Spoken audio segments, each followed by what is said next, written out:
So guys, hello and namaste. Welcome my new vlog. Hopefully सबै सुन्नुहुन्छ म पनि सधैँ छु। आज चाहिँ हाम्रो चितवन नेसनल पार्कको चाहिँ भिडियोहरू आउँदैछ हैन। त्यो पनि लाइक शेयर गरेर सब्स्क्राइब गरेर नभुल्नु होला। र सँगसँगै नेसनल पार्क भित्र के छ र हामीले कुन कुन चिजहरू भिजिट गर्यौँ त्यो पनि हामी सबै देखाउँछौँ। त्यो भन्दा भिडियो हेर्नु गाइस। बोटिङ गर्दैछ भित्र है। आजको सवारी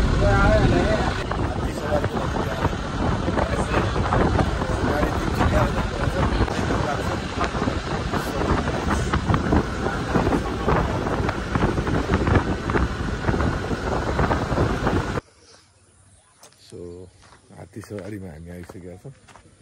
अब समथिङ कतिजना छौँ अब हामी थाहा पनि छैन। 4 जना 5 जना कतिजना चढ्नु मिल्ने हो बिहान अब राइड गर्छ। चढ्न त नहुने तर पनि अब केही यहीमा छिर्नु अरु गाह्रो अब अगाडिबाट गएर यस्तो ढोकेर तपाईको कति इच्छा लाग्छ त्यो भेटी चलाइदिनु पर्छ के यहाँ अगाडि छुनु एकचोटि अरु पैसा चाहिँ उसले दिए हुन्छ। हजुर नि जानुहुन्छ भने गए हुन्छ अहिले फेरि हातै मेरै हातमा पर्नुहुन्छ हजुरहरु जस्तो लाग्यो मलाई। हैन ठीक छ ए हे हे जान जान नडराउनु फेरि ओले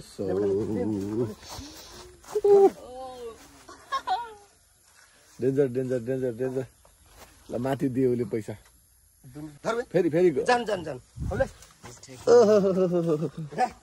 फेरि छिर्नु पर्यो हैन फेरि छिर्नु पर्यो छिर्नु पर्यो जान ल र अब आफ्नो भाग्यको पैसा चलाइदियो हुन्छ। मंगलबारको दिन छ त्यही भएर हो हैन ठीक छ। मंगलबार भयो नि बुधबार भयो भने ले बेटा ले धेरै कुरा जाने के बुधबार बुधबार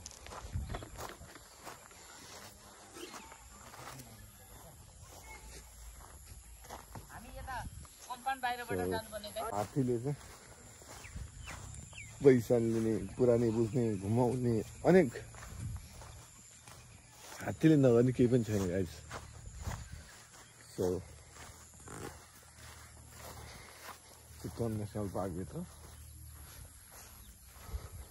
चिल दामी छ दामी भित्र जाने क्रममा छ। अब यहाँको भिडियोमा त छुट्टै लगाइदिन्छु म र पनि अब एउटा एथिक्सको हिसाबले चाहिँ मान्दिनँ तर राम्रै छ। अब आज दिनभरि म निद्रामै हुन्छु। अलिकति हात्ती खुसी हुन्छ कि भन्ने भएर उखु खाइदिउँ भनेर सोचिरहेको गाइस। यहाँ माथिबाट चढ्नु हुन्छ। नाम के हजुर यसको? ल चारवटा कुनामा म हाल्न लागि यो खुवाइदिनु हाम्रो लागि मात्र स्पेशल। ल खुवाएको देखाउनु त।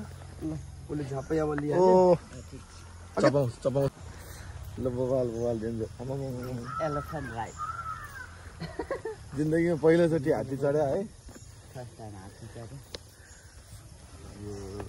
सब भुल भयो माफ पाऊ। म त अब गणेशको दोस्रो रूप खान्छु नि त त्यो कारण दोस्रो रूप हो हात्तीलाई एलिफेन्टलाई मात्रै मान्छु भन्नु खोजेको मात्रै। हजुर ठिक छ अब माफ गरिदिनु होला भगवान्। हात्तीहरुको उ हो पूजा गर्ने गाइस एलिफेन्ट राइड राइडमा फाइनल निस्क्यौँ। अब कति घन्टाको राइड हुन्छ दाजु? हाम्रो 1.5 घन्टाको राइड। यतै नघुमिहाल्नु नि यता घुम्नु अनि मजाको भ्यू देख्छ त्यसो तपाईँ पनि कुरा गर्नुहुन्छ भारी भारी तपाईँ पनि भनिराख्नुहुन्छ यार यहाँ भित्रको तपाईँ कता पछाडितिर घुम्नु र घुमेर बसिरहनु भएको छ रे हजुरहरु चाहिँ कहाँबाट आउनु भएको छ? हामी हामी यसो बोल्यो भने तपाईँ मान्न भन्ने समाउ कि तपाईँ मसँग नजर्ने दाँत दाँत चलाउँछ त्यसले गर्दा चलाउन सकेको छैन कि अहिले काम गरेन। त्यही त हो शरीरले केही काम गरेन भने के काम जानवरहरू त्यही हो अब के गर्ने। हामीहरूको पनि कुनै कुनै कुरोमा त हाम्रो शरीरले पनि काम गर्दैन गर्दैन हजुर। भनेपछि यसको त्यो पोटीबाट चाहिँ सबै कुरा थाहा हुन्छ राम्रो नराम्रो पचाउन सक्ने नसक्ने होइन। पहिला माधुदाईसँग सोध्नु पर्यो हजुर त्यसले खान्छ कि खाँदैन भनेर त्यसले हल्लाइरहेको छ हामी केमा राखिरहेको छौँ। सो अग्लो चाहिँ अफिसियल हो तर बाघको स्पिडमा हात्तीले अलिक नसक्ला किनभने उसको स्पिडको कुरो भन्नु नि त यहाँ जानको कुरो पो आयो जानको कुरा एकदम बाघ अब भनेको पावरफुल त पावरफुल हुन्छ पावरफुल हो हेर्नु न 1000कोमा हात्ती हुन्छ 500कोमा बाघ हुन्छ अब पावरफुल त यतिकै डबल हो नि हैन डबल हो एकदम एकदम एकदम नर्मली चाहिँ आक्रमण गर्नु छ तर स्पेसली बाघहरू गन्दाखेरि पनि हात्तीमै गएर गन्छ भनेर भन्छन् हो हैन त्यो पावरमा त त्यस्तो हुँदैन अब दचकन त पुल्छ भने सकिया ठ्याक्कै गन्ध थाहा हुन्छ आमा मान्छेले भन्छन् पशु होइन तर मान्छे भन्दा चाहिँ इन्टेलिजेन्ट हुन्छ क्या आप लोग कहाँ से है बंगाल जस्तो लाग्यो बंगाल के है मुंबई हात्ती अरू जनावरहरू चितवन आएर चाहिँ उफु तिनवटा गइरह्यो त्यसले एउटा देखेर गयो हामी त तिनवटा देखेको ठाउँमा यो भाले बैठाले हजुर गाडा गाडा भाग्न मत नभएको न यार केही गर्दैन हामी यो गइरहला कति फ्रिडम छ है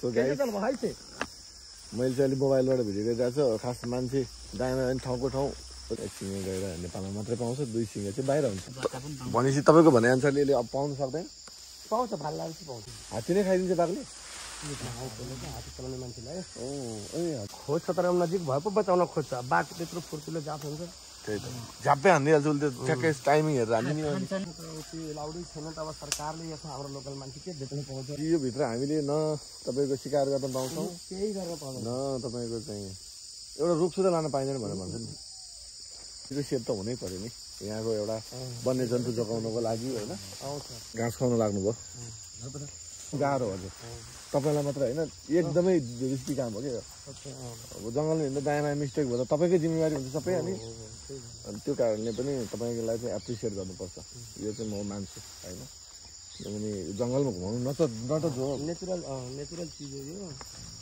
अनि सबै त्यसमा पहिल्यै लेखिदिएको हुन्छ त्यहाँ हजुर सो गाइस हामी चाहिँ यहाँभित्रबाट राइनो हेरेर हामी फर्किसकेका छौँ बाहिर निस्किसकेका छौँ सो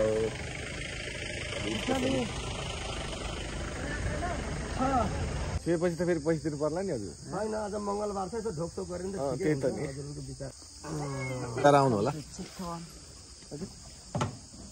अलिक छिटो हुनुलाई तर हामीले देखिसकेको सेफ भन्छ तर खासै सेफ चाहिँ होइन गाडी सेफ भन्छ तर सेफ चाहिँ होइन गाडी जतिखेर नै अट्याक हुनसक्छ क्या मलाई चाहिँ त्यस्तो लाग्ने त्यही त समय राखेको थियो त्यसको मतलब अब बुझ्दा हुन्छ बुझ्दै हुन्छ के भएन होला नि